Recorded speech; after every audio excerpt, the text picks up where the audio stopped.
Welcome to This Explainer. Today, we're unpacking a story of unparalleled grit, profound cultural pride, and honestly, astonishing global impact. If you are part of the global Indian diaspora, well, this is your story. In this deep dive, we'll explore how a community defined by hard work and an unyielding commitment to family has literally transformed the modern world. We're going to look at the data, the history, and the emotional core of this incredible journey. Okay, let's dive into this with a question that might surprise you, or perhaps make you incredibly proud. What do the leaders of Google, Microsoft, Adobe, and IBM all have in common? Think about that for just a second. We are talking about the absolute titans of the modern technology era. I mean, these are the companies that basically dictate the flow of the global economy and the future of human innovation. The answer? They're all of Indian origin. Sundar Pichai, Satya Nadella, Shantanu Narayan, Arvind Krishna. Now, this isn't just some random coincidence, right? It's a moment of powerful prestige, a testament to a shared cultural root that places an immense premium on education, resilience, and adaptability. But this phenomenon, at the absolute peak of the corporate world, it's really just the visible crest of a massive global wave. That brings us to Section 1, the Global Leadership Revelation. And on to Section 2, an unprecedented economic footprint. According to the latest data from the Indian Ministry of External Affairs, the global Indian diaspora is a staggering 35.4 million people strong. And the financial footprint of this community, it is simply unprecedented. Look at this record-breaking number, $137 billion. That is the inward remittance figure for India in the year 2024 alone. It is a monumental testament to the diaspora's grit. I mean, these aren't just cold economic digits on a spreadsheet. These are homes being built, siblings being put through college, and parents being cared for.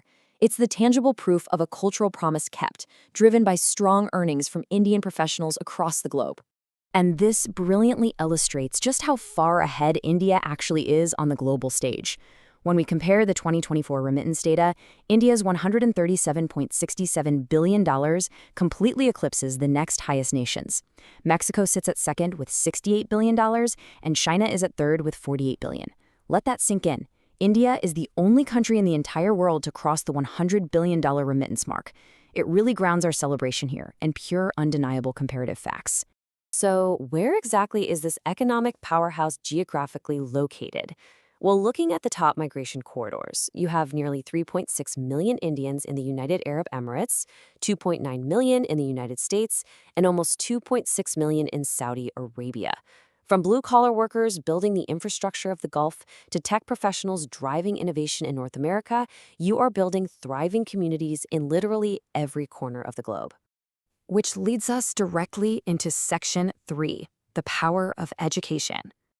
You know, this quote perfectly captures the absolute heart of the matter.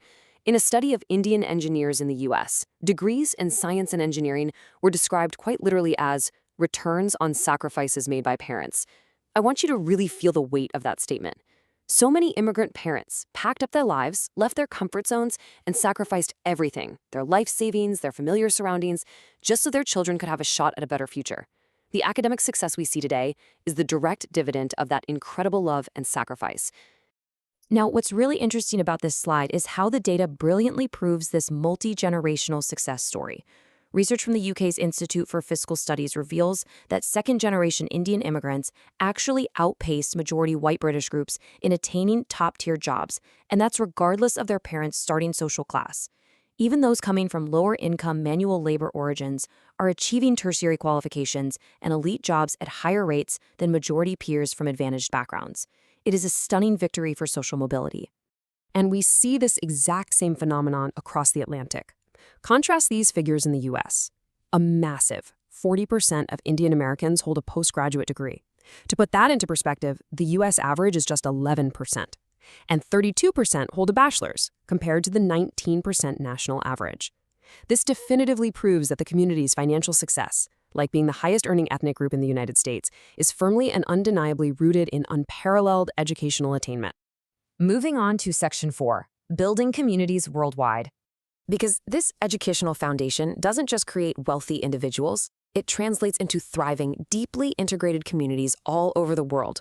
Let's take a brief tour of these milestones. Over in the UAE, the Indian diaspora makes up roughly 4 million residents. That is over 35% of the entire country's population, profoundly shaping its economy and culture. Down under in Australia, current trends show India is on track to become the top country of birth for all overseas-born citizens by 2025. And in the UK, British Indians are the largest ethnic minority, boasting the highest average hourly pay rate and the lowest poverty rate. You should feel seen and incredibly celebrated for the expansive, incredibly positive impact you have on your host nations. And that brings us to Section 5, a new political era.